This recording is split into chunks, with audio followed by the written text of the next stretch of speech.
तो कलयुग के अंदर पाप का निवारण करने के लिए क्या साधन है? भगवान का नाम।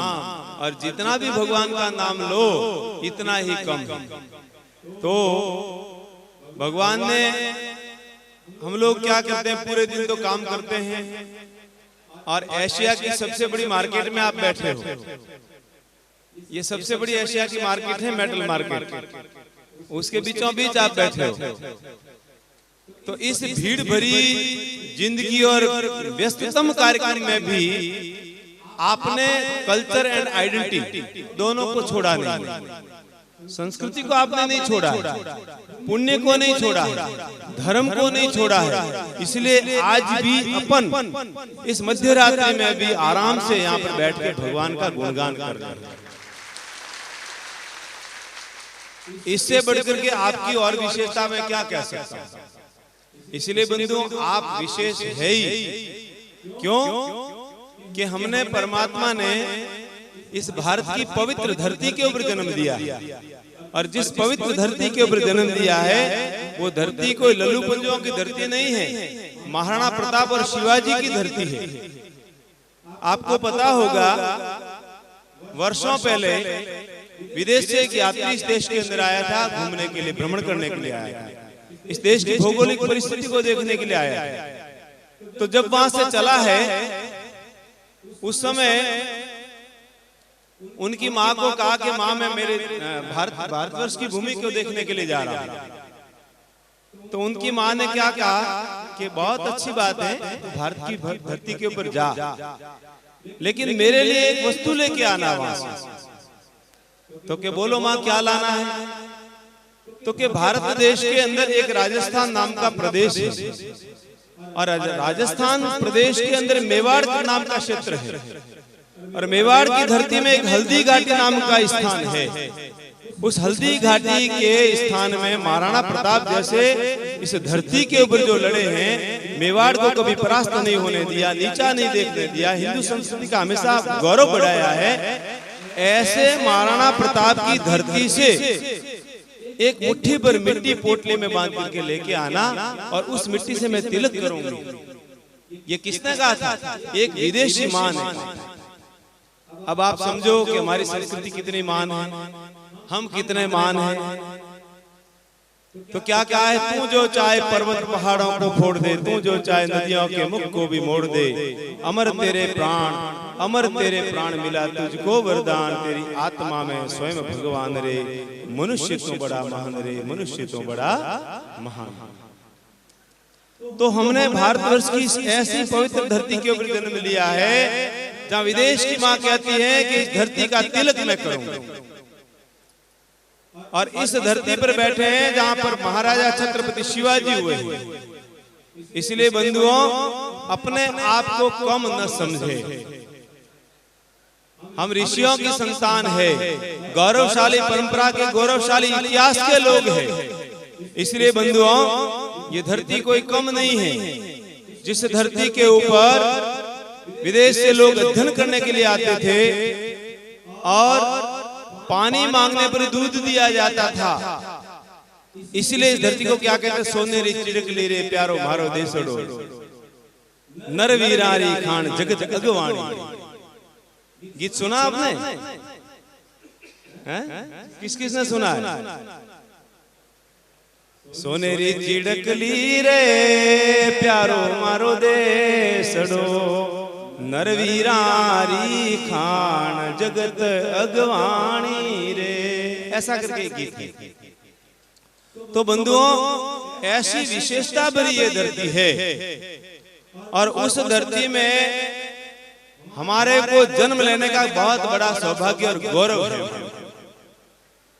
विदेश की जितनी भी धरती है, किसी को अमेरिका माँ नहीं बोलते हैं, किसी को पुर्तगाल की माँ नहीं बोलते हैं, किसी को लंदन माँ नहीं बोलते हैं, कनाडा माँ नहीं बोलते, लेकिन इस धरती को क्या बोलते हैं? भारत माता। क्या बोलते हैं?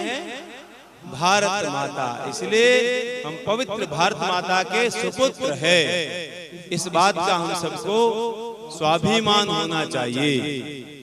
तो बंधुओं, आपने सुना होगा, इस धरती के लिए आजादी की लड़ाई के साथ साथ में ऐसे ऐसे सूरवीर हुए जिनका आज भी हम नाम गौरव के साथ ले रहे हैं। तो हमारे यहाँ पर गुरुकुल पद्धति चलती थी। प्राचीन समय में कौन सी पद्धति चलती थी? गुरुकुल पद्धति चलती थी पढ़ाई का। ऋषि मुनि पढ़ाते थे, हमारे को जंगलों में पढ़ाते थे, गाय का दूध पिलाते थे, गायों का पालन करवाते थे, हाथ से काम कराते थे।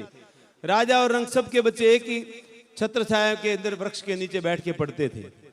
तो उन्होंने विचार किया कि शिक्षा पद्धति को यहाँ की समाप्त कर दो।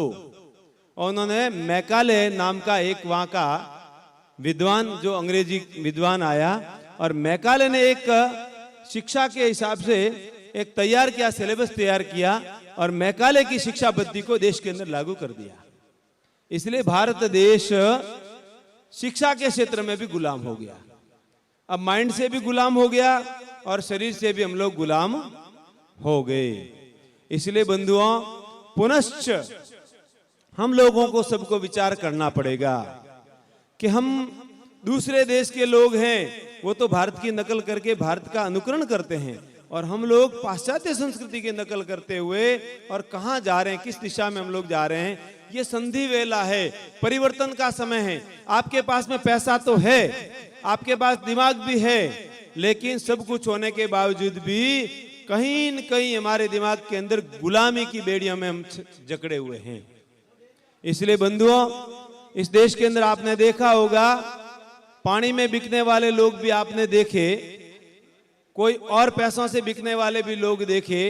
देश की चिंता करने वाले बहुत कम लोग हैं। लेकिन मैं आप सबसे निवेदन करता हूं, इस धरती की चिंता करें, इस देश की चिंता करें और खूब भक्ति में आगे बढ़ें। तो मैं समझता हूं कि इस देश में निश्चित रूप से हम सबको रहने का अधिकार है।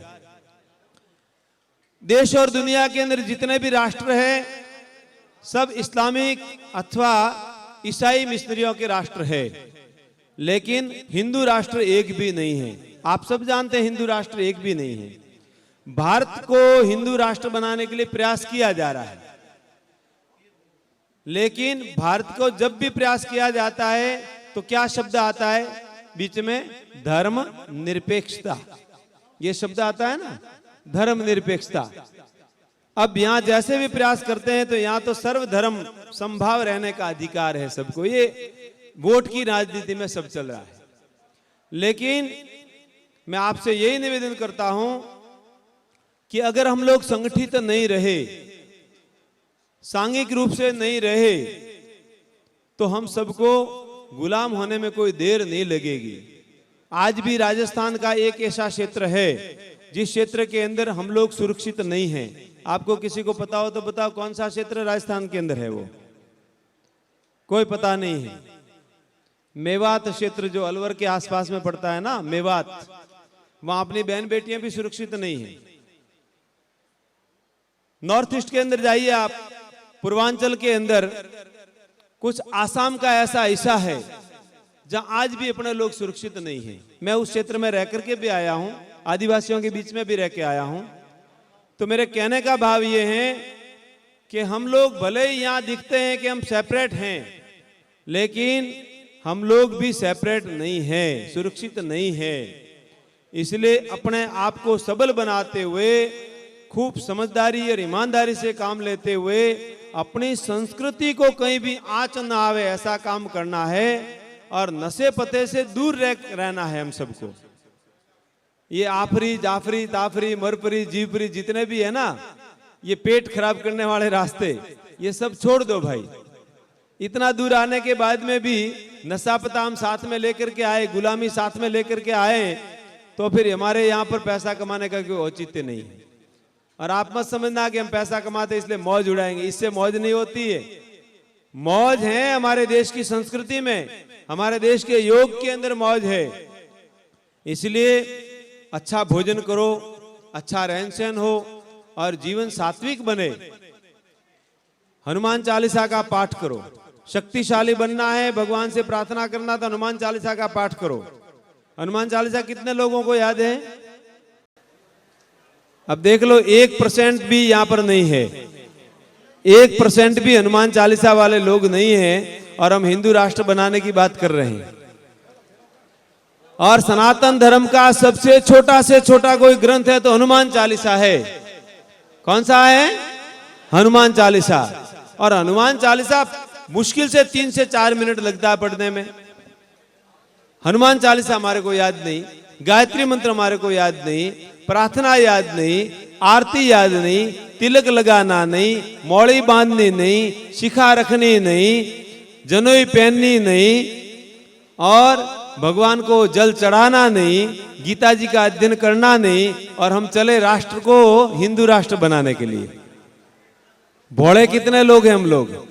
इससे भोले कोई और हो सकते हैं क्या?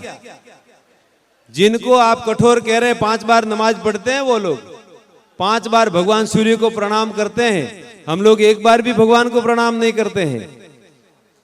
करते हैं क्या? तो बंधुओं, थोड़ा गंभीरता से मैंने जो जो बातें कही हैं, थोड़ा गंभीरता से विषय लीजिए। मैं आपके सामने जो भी कह रहा हूं, आप अच्छे लोग हैं, समझदार लोग हैं, इसलिए कह रहा हूं।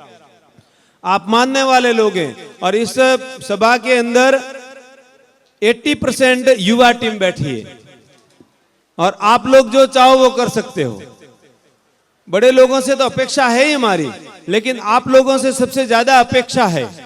इसलिए चरित्रवान बने, निष्ठावान बने, धर्म की बातों को थोड़ा ग्रहण करें, शास्त्रों में क्या लिखा है उन बातों पे थोड़ा ध्यान दें, और जहां हिंदुत्व की बात होती है, जहां हिंदू संगठन के साथ में रहना, वहां एकजुट होकर के साथ में खड़े रहने का प्रयास करें, तो निश्चित रूप से इस देश की विजय होगी। पानी में और बिजली में कहीं बिकने का स्वभाव मत बनाइए। संकेत रूप में समझना है कि हम सबको भगवान सबको दे रहे हैं। आप टैक्स खूब भरते हो, तो टैक्स किसके लिए जा रहा है? देश के लिए जा रहा है ना। आपके टैक्स से तो सारी सड़कें बन रही है। तो आप खूब अच्छा काम कर रहे हो, और अच्छे काम के लिए निष्ठावान रहना बहुत जरूरी है, गंभीरता रखना बहुत जरूरी है। इस देश को बचाए रखना हम सबका अधिकार है। अब रही बात गौ माता की, मूल विषय। गाय को राष्ट्रमाता घोषित करवाना सब चाहते हैं, हमारे संत भी चाहते हैं, आप भी चाहते हैं, और गौ माता की जय सब बोलते हैं। प्रवचन गौ माता के लिए बहुत अच्छा अच्छा कर सकते हैं। गाय के अंदर 33 कोटि देवी देवता है, सब जानते हैं। भगवान महादेव के मंदिर में जैसे प्रवेश करते हैं तो सबसे पहले नंदी महाराज के दर्शन होते हैं, हम सब जानते हैं। पत्थर के नंदी को खूब आराधना उनकी करते हैं, उनके ऊपर खूब जल चढ़ाते हैं, सब जानते हैं अच्छी तरह से। लेकिन गाय को राष्ट्रमाता का दर्जा दिलवाना है, और राष्ट्रमाता नहीं, अपन कहते हैं कि जय गौ माता की बोलते हैं, इतना ही खूब है। मैं ये आपसे बात करता हूं कि हम सभी लोग गांवों के लोग हैं, कोई यहां शहर से नहीं आया है। गांवों के अंदर आप अपने हृदय पे हाथ रख के बता दीजिए कि मेरे गांव के अंदर एक भी गाय नहीं घूम रही। ऐसा कोई गांव है क्या? एक भी गांव नहीं है जिस गांव के अंदर गाय नहीं घूमती है। एक भी गांव ऐसा नहीं है। कचरे के ढेर पे गाय घूम रही है, गाय मार खाती है, गाय के लिए कंटीले तार लगा दिए हैं, और यहां तक कि 3 फेस का करंट भी लगा देते हैं लोग। इतने निर्दयी बन गए, एसिड भी छोड़ते हैं ऊपर। ये मैं आंखों देखी बात कर रहा हूं। मैं तो फील्ड में घूमता हूं, मैं कोई ऐसे में नहीं बैठ के बात करता हूं। तो बंधुओं, गौ माता की जो बात है वो प्रैक्टिकल बात है, थ्योरिकल बात नहीं है। प्रैक्टिकल रूप से हमको गौ माता की सेवा करनी है। आपके सबके गांव में गौशालाएं हैं, सरकार भी 40 रुपए गौ माता के लिए दे रही है, नंदी के लिए भी 40 रुपए दे रही है, लेकिन फिर भी गायें अभी इतनी की इतनी घूम रही है।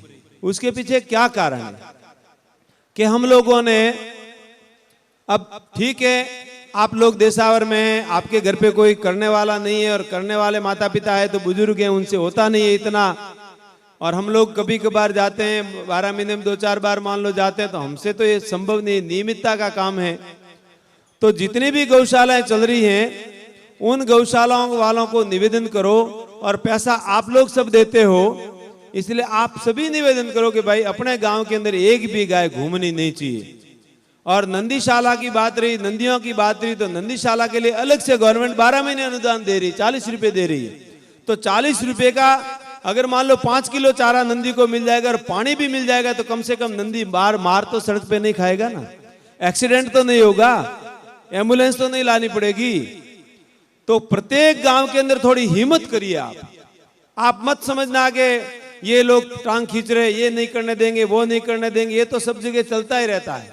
लेकिन थोड़ी हिम्मत करके अपने अपने गांव के अंदर कमेटियां बना करके और नंदीशाला अगर बन जाए तो मैं समझता हूं कि गायों का काफी काम हो सकता है। और जब एक भी गाय सड़क पे नहीं घूमेगी और उसके बाद में राष्ट्रमाता की बात करोगे तो समझ में आएगी। सरकार मान लो आज कागजों के अंदर राष्ट्रमाता घोषित कर दे, लेकिन राष्ट्रमाता तो कूड़े के कचरे के ऊपर घूम रही है, तो फिर हमारा तो क्या रहा, कोई रहा क्या? इसलिए बंधुओं,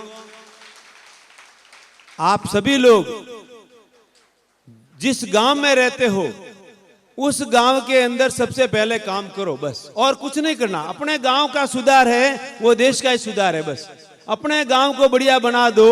दूसरे नंबर में अपने गांव के अंदर जितना भी गोचर पड़ा है, अगर किसी ने दबा दिया है तो भले आपको दुश्मनी लेनी पड़े, बोल उसकी चिंता मत करो, लेकिन जिन्होंने गोचर दबाया उनको खुला कराओ। ये काम करो पहला। गायों का गोचर जिसने भी दबाया है, सरकार के अंदर एप्लीकेशन दीजिए और उनका संगठन बनाइए और उनको गोचर पहला खुला कराइए। और गोचर खुला करवाने के बाद में अगर बन सके तो सबसे पहले गोचर की तारबंदी कराओ।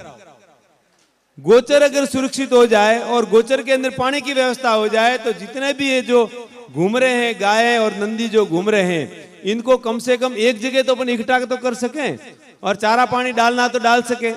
ऑपरेटर कोई है, अमावस है, 11 है, पूर्णिमा है, कोई सोमवती अमावस्या आ गई तो एक साथ में चारा डाल देते, एक साथ में गुड़ डाल देते हैं। एक दिन तो सब कर लेंगे, लेकिन रोज कोई नहीं करेगा। इसलिए इस मानसिकता से ऊपर आइए। नियमित रूप से गांवों के अंदर कमेटियां बनाइए और प्रत्येक गांव के अंदर ऐसे लोग, अच्छे अच्छे लोग हैं, उनसे थोड़ा निवेदन करके ये काम कराओ तो गौ माता का काम सरलता से ठीक हो सकता है। बाकी तो मैं कह रहा हूं आपको, ये गौ माता की लड़ाई आज से नहीं चल रही है। आपको पता हो तो सन 63 के अंदर परम पूज्य करपात्री जी महाराज ने बहुत बड़ा आंदोलन किया था और 72 दिन का 72 डेज का उन्होंने आमरण अनशन किया था, भूखे रहे थे। और उस समय उस आंदोलन को कांग्रेसियों ने फेल कर दिया था। उस आंदोलन को आग लगा दी थी इंदिरा जी के टाइम में। तो ये हमने देखा है सबने। इसलिए बंधुओं, रचनात्मक काम करने की हम सबको जरूरत है और उसमें आप सब लोग समझदार, आप सब लोग ये काम करवा सकते हैं अपने अपने गांव के अंदर। कम से कम यहाँ 50-100 गांवों के लोग बैठे हैं और 50-100 गांवों के अंदर ये काम हो जाए तो खूब एकदम काम हो जाएगा। और सबसे मैं समझता हूं कि जालोर क्षेत्र तो इस काम के अंदर सबसे अग्रणी है। जालोर जिला सबसे अग्रणी है इस काम के अंदर। जितना जालोर जिले ने गौ माता के लिए काम किया है, इतना देश के अंदर किसी ने काम नहीं किया है। तो आप सभी बंधु समझदार हैं। भक्ति की गंगा और ज्ञान की गंगा और भजन बहुत अच्छे अच्छे कलाकार गा रहे हैं। मैं कोई कलाकार नहीं हूं, अपना तो ठीक है, सत्संग करने वाले सादे लोग हैं। और आपके सामने कुछ बंधुओं ने कहा, उकाराम जी वगैरह के बाप जी वहां आप सबको बुला रहे, अपने ही सब लोग हैं। तो मेरी भी इच्छा थी कि आपको देख करके खूब प्रसन्नता हुई मुझे, और आपकी गो भक्ति को देख करके, बाबा रामदेव जी की भक्ति को देख करके, देश प्रेम और राष्ट्र प्रेम को देख करके मुझे बहुत बड़ी प्रसन्नता हुई। आप खूब आगे बढ़ते रहे, संस्कारशील बने, नशे पते से दूर रहें और जितना अधिक से अधिक बन पड़े इतनी गौ माता की सेवा करें, ऐसा आप सभी से मैं निवेदन करते हुए, हमारे साथ में रिटायर्ड तहसीलदार साहब आदरणीय श्री मानाराम जी चौधरी मूलते पमाणा के रहने वाले हैं, तो आप 5 मिनट अपना विषय लेंगे तो हाँ कोई बात नहीं, ले लो। कुंभ मेले का निमंत्रण भी आपको थोड़ा दे रहे हैं और दोनों आप